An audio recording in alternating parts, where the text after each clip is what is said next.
नमस्कार दोस्तों, डेट है आज की 25 अगस्त 2021 और स्वागत है आपका एडिटोरियल डिस्कशन में। दो इश्यूज आज हम डिस्कस करेंगे, दोनों हिंदू के। पहला आर्टिकल होगा आर्कटिक रीजन में विभिन्न देशों के बीच टेंशन से संबंधित। दूसरा आर्टिकल हम डिस्कस करेंगे फेशियल रिकॉग्निशन सिस्टम के इस्तेमाल से संबंधित। इसी से संबंधित क्वेश्चन भी आपको अटेम्प्ट करना है। वैसे तो देखो, फेशियल रिकॉग्निशन टेक्नोलॉजी के इस्तेमाल से इसके काफ़ी सारे यूजेस हैं फेशियल रिकॉग्निशन टेक्नोलॉजी के। लेकिन फिर भी क्यों कहा जाता है कि फेशियल रिकॉग्निशन टेक्नोलॉजी का जो इस्तेमाल है वो खतरनाक है? 250 वर्ड्स में आपको इस क्वेश्चन का आंसर देना है। डिस्कशन चलिए स्टार्ट करते हैं। First important article Arctic region में विभिन्न देशों के बीच कोऑपरेशन से संबंधित हैं। आप जीएस पेपर 3 के इस टॉपिक से आर्टिकल को कनेक्ट कर सकते हो। सबसे पहले आप मैप देख लीजिए आर्कटिक रीजन का। आर्कटिक रीजन में ये सारे देश आते हैं: Russia, Finland, Sweden, Norway, Iceland, Denmark का ग्रीनलैंड आइलैंड आता है, उसके बाद कनाडा और सबसे लास्ट में यूएस। देखो, जब यूएसए और यूएसएसआर के बीच कोल्ड वार चल रहा था ना, तो इन दोनों देशों के बीच में कंपटीशन था वर्ल्ड में ज़्यादा से ज़्यादा रीजन्स को, ज़्यादा से ज़्यादा देशों को अपने इन्फ्लुएंस में लेने का।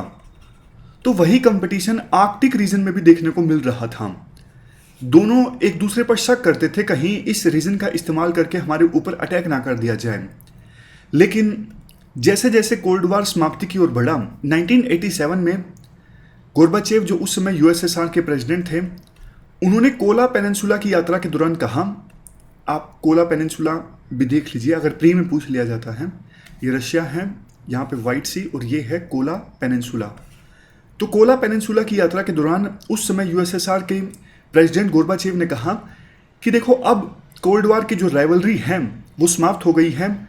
अब आर्कटिक जो है वो जोन ऑफ पीस बनेगा। यानी आर्कटिक रीजन को लेके जो कंपटीशन कोल्ड वार को देखने को मिला था कोल्ड वार में, वो समाप्त हो गया 1987 के बाद। यानी कोल्ड वार के समाप्त होने के बाद, कोल्ड वार तो वैसे 2-3 साल बाद खत्म हुआ था, लेकिन लग गया था कि हाँ बस अब टेंशन्स खत्म हो गई। यूएसएसआर बहुत कमजोर हो गया था 1990 से पहले। लेकिन देखो, कोल्ड वार के समाप्त होने के बाद आर्कटिक रीजन में जो ये राइवलरी थी एक बार फिर से देखने को मिली 2007 में। 1987 से लेकर 2007 के बीच तो हार्मनी थी, आर्कटिक रीजन में कोई कंपटीशन नहीं था। 2007 में क्या हुआ, रशिया के जो एक्सप्लोरर हैं वो देखो नॉर्थ पोल में 4200 मीटर की गहराई पर सी बेड पर गए और वहां पे उन्होंने रशिया का झंडा लहरा दिया, क्लेम किया कि ये रशिया की टेरिटरी है। इसके जवाब में कनाडा के विदेश मंत्री ने कहा कि भैया ऐसा थोड़ी ना होता है, ये ऐसा 15वीं सेंचुरी में होता था कि मैं पहले आया हूं, पहले मैंने झंडा लहराया, अब ये मेरी टेरिटरी है। ये 21वीं शताब्दी है, झंडा लहराने से टेरिटरी थोड़ी ना आपकी हो गई। धीरे धीरे 7 साल और बीते। 2014 में तो आपको पता है यूक्रेन और रशिया के बीच कन्फ्लिक्ट देखने को मिला था। क्रीमिया हड़प लिया था रशिया ने यूक्रेन से। तो उसके बाद तो रशिया ने अपने आप को और ज़्यादा असर्ट करना स्टार्ट कर दिया। रशिया की एक नॉर्दर्न फ्लीट है, मतलब नेवल कमांड है नॉर्दर्न फ्लीट, वो उसको बहुत ज़्यादा स्ट्रॉन्ग बनाना चाहता है। इससे बाकी जो देश है ना वो चिंतित हैं।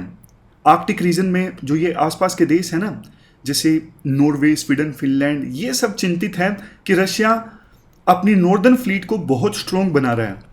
दूसरी तरफ रशिया का ये तर्क है कि देखो, हमें खतरा है, बेरेंट सी से हमारे अगेंस्ट अटैक किया जा सकता है। ये है बेरेंट सी, यहां से हमारे ऊपर अटैक किया जा सकता है, ये रशिया का तर्क है। इसीलिए रशिया अपने आप को स्ट्रॉन्ग बनाता जा रहा है। इसके अगेंस्ट नाटो फोर्सेस भी रशिया को चैलेंज कर रही हैं, रशिया से निपटने की तैयारी कर रही हैं। जो पॉलिटिकल साइंस के स्टूडेंट्स हैं वो समझ जाएंगे, ये कंसेप्ट है सिक्योरिटी डायलेमा, जीएस के लिए आवश्यकता नहीं है। तो मतलब नाटो फोर्सेस और रशिया के बीच आर्कटिक रीजन में टेंशन्स देखने को मिल रही हैं। वैसे देखो, आर्कटिक काउंसिल में ना 8 देश हैं जो हमने ये शुरुआत में डिस्कस किए थे, जिनके पास आर्कटिक रीजन में रिसोर्सेज की डायरेक्ट एक्सेस है। Russia, Finland, Sweden, Norway, Iceland, Greenland तो आइलैंड है, डेनमार्क, कनाडा और सबसे लास्ट में यूएस। आर्कटिक काउंसिल में कुछ ऑब्जर्वर कंट्रीज भी हैं। बताइए, इंडिया है कि नहीं है? इंडिया है। ये ऑब्जर्वर कंट्रीज हैं China, Japan, India, Italy, south Korea, Singapore. लेकिन ये 14 हो जाते हैं ना, 8 प्लस में 6, ये 6 हैं और ऊपर 8 हैं तो 14 हो जाते हैं। राइटर 13 लिख रहे हैं, पता नहीं शायद मैं गलती कर रहा हूँ कहीं। चलिए आगे चलते हैं। देखो इको डायमेंशन क्या है आर्कटिक रीजन की।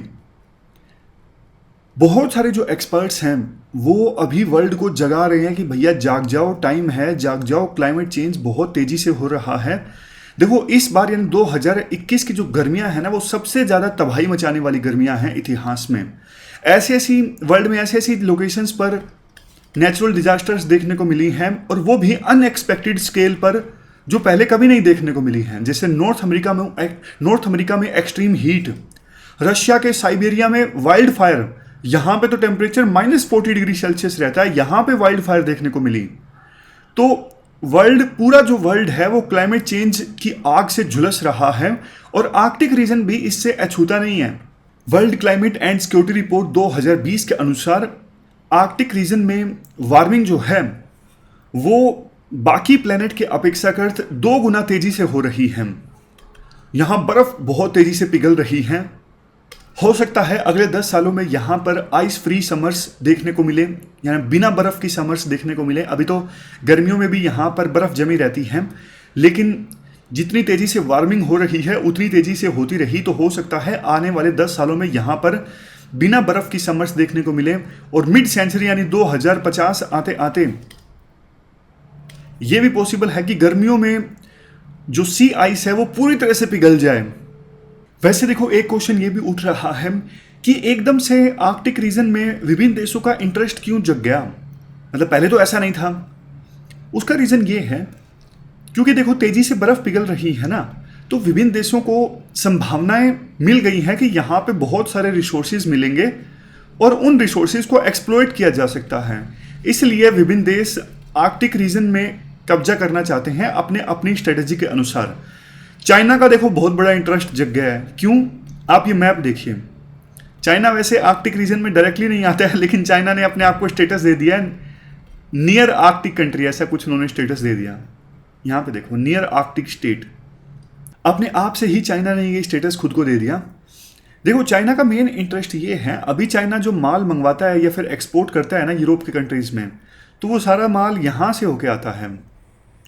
लेकिन यहाँ पे दिक्कत ये है, मलक्का स्ट्रेट से होके चाइना का माल जाता है। कल को यूएसए के साथ लड़ाई हो गई, साउथ ईस्ट एशियन कंट्रीज के साथ लड़ाई हो गई, तो ये जो स्ट्रेट है ना, ये इसको चोक कर दिया जाएगा और चाइना के माल की सप्लाई नहीं हो सकेगी। ये चाइना का सबसे बड़ा डर है। इसी चक्कर में चाइना ने ग्वादार पोर्ट डेवलप किया है कि कल को अगर ये स्ट्रेट जो है वो चोक हो जाए तो यहाँ से सामान मंगवाया जा सकता है पाकिस्तान होके। और इसी चक्कर में अब चूंकि देखो आर्कटिक रीजन में बर्फ पिघल रही है ना, तो एक नया रूट ये इमर्ज होके आया है ऊपर से। तो चाइना को लगता है कि 2-3 ऑप्शन होने चाहिए, अगर ये स्ट्रेट चोक भी कर दिया जाए तो हम दूसरे रास्तों से अपना माल मंगवा सकें। इसलिए चाइना का इंटरेस्ट काफ़ी ज़्यादा जग गया है आर्कटिक रीजन में, और जहां रिसोर्सेज हैं वहां पे तो चाइना अपनी चोंच घुमाता ही है। अंत में आर्टिकल में कंक्लूजन में ये कहा जाता है, देखो आर्कटिक रीजन में विभिन्न देशों के बीच कोऑपरेशन होना चाहिए। कोऑपरेशन अगर होगा तो फायदे काफ़ी ज़्यादा हैं, क्योंकि आर्कटिक रीजन में काफ़ी तरह की रिसर्च भी चलती रहती है क्लाइमेट चेंज के बारे में पता लगाने के लिए। तो एक देश को दूसरे देश के साथ बेस्ट प्रैक्टिसेस को शेयर करना चाहिए, बजाय इसके कि यहाँ पे एक दूसरे को प्रोवोक करना और इस रीजन में भी मिलिट्री लेके आना। इससे तो इस क्षेत्र में जो बर्फ तेजी से पिघल रही है वो और तेजी से पिघलेगी अगर यहाँ पे मिलिटराइजेशन ज़्यादा होगा। तो ये हमने पूरा आर्टिकल डिस्कस किया आर्कटिक रीजन में टेंशन से संबंधित। चलते हैं आगे।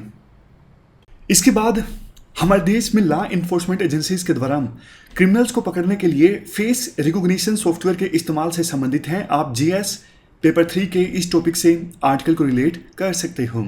जीएस पेपर 2 में भी इसका क्वेश्चन आ सकता है। क्या कंटेस्ट है? देखो इस बार पार्लियामेंट में काफ़ी डिसरप्शन देखने को मिली। पेगासस कंट्रोवर्सी थी, आपको पता है। सरकार पर आरोप लगे कि सरकार ने काफ़ी सारी जर्नलिस्ट, सिविल सोसाइटी के एक्टिविस्ट और पॉलिटिकल लीडर्स की सर्विलेंस करवाई। सरकार ने साफ साफ डिनाइल नहीं किया कि हमने इजराइल की कंपनी से ये सॉफ्टवेयर परचेज किया था या नहीं किया था, लेकिन देखो, इससे भी बड़ा एक प्राइवेसी का इशू जिसको अटेंशन नहीं मिल सकी इस बार, पर्सनल डेटा प्रोटेक्शन बिल 2019। कब से हम इसे डिस्कस कर रहे हैं, मतलब वो लोग जिनको याद होगा कि वो 2-3 साल से तैयारी कर रहे हैं, ये इशू चला जा रहा है, सरकार बिल पास कर ही नहीं रही है। तो हुआ क्या, इस बार ये बिल जो है अभी जॉइंट कमेटी के पास भेजा हुआ है। तो जॉइंट कमेटी को 5वीं बार एक्सटेंशन दे दिया गया पार्लियामेंट के द्वारा कि अभी आप और टाइम ले लो। राइटर कहते हैं इंफॉर्मेशन को प्रोटेक्ट करना, प्राइवेसी को प्रोटेक्ट करना, ये अभी सरकार की प्रायोरिटी नहीं है और सरकार एक कदम आगे बढ़ रही है। क्रिमिनल्स को पकड़ने के लिए फेशियल रिकॉग्निशन टेक्नोलॉजी का इस्तेमाल करना चाहती है। आईटी से यानी इंफॉर्मेशन टेक्नोलॉजी से इंडियन पुलिस को एम्पावर करने के लिए सरकार ने national automated facial recognition system की इम्प्लीमेंटेशन को अप्रूवल दे दिया ताकि क्रिमिनल्स के डिटेक्शन में और क्राइम की इन्वेस्टिगेशन में फेशियल रिकॉग्निशन टेक्नोलॉजी का इस्तेमाल किया जा सके। तो ये जो national automated facial recognition system है, ये नेशनल लेवल सर्च प्लेटफॉर्म का काम करेगा क्राइम्स की इन्वेस्टिगेशन में। अब आपके मन में आया होगा, अरे यार क्या दिक्कत है, बढ़िया ही तो है, हमारा देश भी एडवांस कंट्रीज की तरह फेस रिकॉग्निशन सिस्टम का इस्तेमाल करेगा, क्रिमिनल्स पकड़े जाएंगे, तो प्रॉब्लम क्या है? प्रॉब्लम आगे राइटर बताएंगे। फिलहाल आप ये जान लीजिए कि ये काम कैसे करेगा। ये देखो, जो फेस रिकॉग्निशन वाला सॉफ्टवेयर है ना, ये पहचान लेगा पर्सन को। उस पर्सन ने विग लगा रखी है, लंबे बाल रख लिए, दाढ़ी कटवा ली, प्लास्टिक सर्जरी करवा ली, मास्क लगा लिया, कुछ भी कर लिया, तो भी वो फेस रिकॉग्निशन वाला सॉफ्टवेयर है ना, वो पहचान लेगा। क्वेश्चन उठता है कैसे? फिर ये फेस रिकॉग्निशन वाला सॉफ्टवेयर कैसे पहचानेगा? देखो, ये जो सॉफ्टवेयर है ना, काफ़ी सारी चीज़ों को देखता है, जैसे कि फेस की शेप कैसे है, गाल की जो हड्डी है उसका साइज कैसे है, माथे से लेके चिन तक का डिस्टेंस कितना है, लिप्स का जो दायरा है वो कितना बड़ा है। मतलब ऐसी ऐसी चीज़ों को मेजर करके न्यूमेरिकल फॉर्म में डेटा स्टोर कर लेता है ये फेशियल रिकॉग्निशन सॉफ्टवेयर। और फिर जब आवश्यकता पड़ती है तो मतलब जिस पर्सन का जो अक्यूज्ड है उसको पहचानना है, तो ऑलरेडी जो एग्जिस्टिंग डेटाबेस होता है उसके साथ फिर पहचाना जाता है। ऐसे काम करता है ये फेशियल रिकॉग्निशन वाला सॉफ्टवेयर। अब बात करते हैं इश्यूज़ की। इश्यूज़ क्या हैं? सबसे पहला तो इशू ये है, देखो कोई ज़रूरी नहीं कि जिस पर्सन की पहचान हुई है इस सॉफ्टवेयर की सहायता से वही है। 70% प्रोबेबिलिटी है कि हाँ, जिस फेशियल रिकॉग्निशन सॉफ्टवेयर ने जिस पर्सन को आइडेंटिफाई किया है सॉफ्टवेयर की सहायता से, एक्चुअल में वो पर्सन वही है। तो 30% गलती का स्कोप है, 70% प्रोबेबिलिटी है। फॉल्स पॉजिटिव काफ़ी ज़्यादा हो सकते हैं। मतलब सोच के देखिए उस पर्सन का क्या होगा जिसे सॉफ्टवेयर ने गलती से पहचान लिया कि ये वहाँ पे क्राइम सीन पे मौजूद था, जबकि वो बेचारा अपना पढ़ाई कर रहा हो, कहीं पर काम कर रहा हो, तो उसके साथ क्या होगा? उसकी तो लोकल लेवल पे पुलिस जो है कैसे काम करती है वो आपको ही पता है। अगर मीडिया ने उस इशू को नहीं उठाया, वो तो मान के चल लेंगे कि इसी ने क्राइम किया है। और चूंकि देखो इस प्रकार के सॉफ्टवेयर प्री ट्रेंड मॉडल पर आधारित होते हैं, यानी जब इस प्रकार के सॉफ्टवेयर को तैयार किया जाता है ना, एल्गोरिथम तैयार किया जाता है, तो एक डेटाबेस उठाया जाता है एल्गोरिथम तैयार करते वक्त। तो उस डेटाबेस में अगर कुछ रिप्रेजेंटेशन कम होगी महिलाओं की, बच्चों की, एथनिक माइनॉरिटीज़ की, तो फिर इस सॉफ्टवेयर की जो परफॉर्मेंस है वो भी, उस पर भी नेगेटिव इम्पैक्ट पड़ेगा। मतलब सॉफ्टवेयर जो है वो अच्छे से काम नहीं कर सकेगा।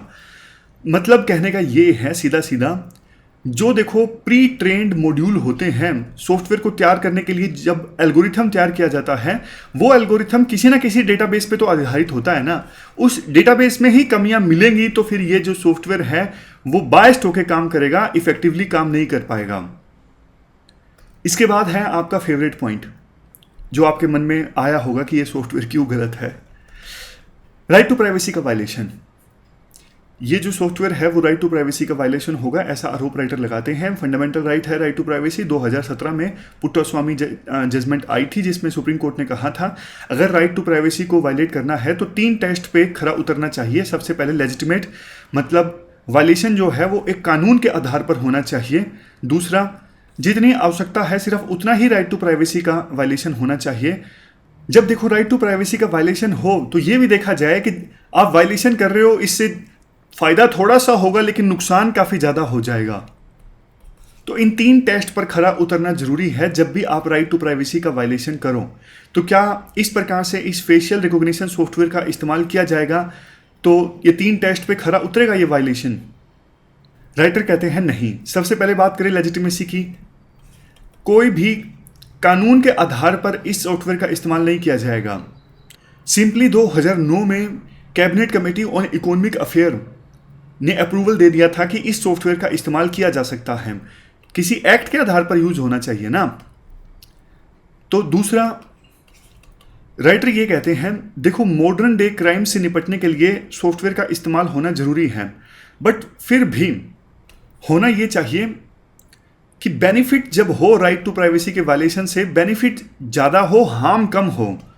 लेकिन जब इस सॉफ्टवेयर का इस्तेमाल किया जाएगा ना तो मास सर्विलियंस में कन्वर्ट किया जा सकता है इस सॉफ्टवेयर को, क्योंकि जब किसी को आइडेंटिफाई करने की आवश्यकता पड़ेगी तो हो सकता है कि मास स्केल पर लोगों को ट्रैक करने की भी आवश्यकता पड़े।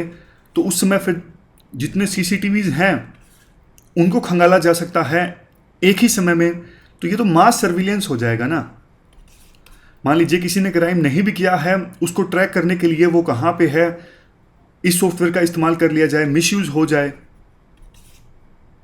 और सबसे लास्ट में देखो, जब किसी को आइडेंटिफाई करने के लिए सर्विलेंस किया जाएगा तो उस डेटा को कितने समय तक संभाल के रखा जाएगा, इस संबंधित भी कोई रूल नहीं बनाया गया है, कोई गाइडलाइन नहीं जारी की गई है। तो इस सॉफ्टवेयर के इस्तेमाल से अभी के अनुसार तो नुकसान ज़्यादा होगा, फ़ायदा कम होगा। अगर सरकार इस सॉफ्टवेयर का इस्तेमाल करना चाहती है तो पहले तो देखो प्रॉपर कानून बनाए, उसके बाद गाइडलाइंस जारी करे, मिसयूज ना हो इसके लिए प्रॉपर प्रावधान करे। कोई भी जो लोकल लेवल पे ऑफिसर हैं वो इसका मिसयूज ना कर पाए। एक डेटरेंस होना चाहिए, पनिशमेंट का प्रावधान होना चाहिए। मिसयूज अगर होता है तब जाके इसका इस्तेमाल किया जाए, अगर करना है तो। अगर देखो बात करें दूसरे देशों की, दूसरे देशों में ये सॉफ्टवेयर इस्तेमाल होता है या नहीं होता है। यूएसए में इस सॉफ्टवेयर का इस्तेमाल होता है पोटेंशियल इन्वेस्टिगेटिव लीड्स के लिए।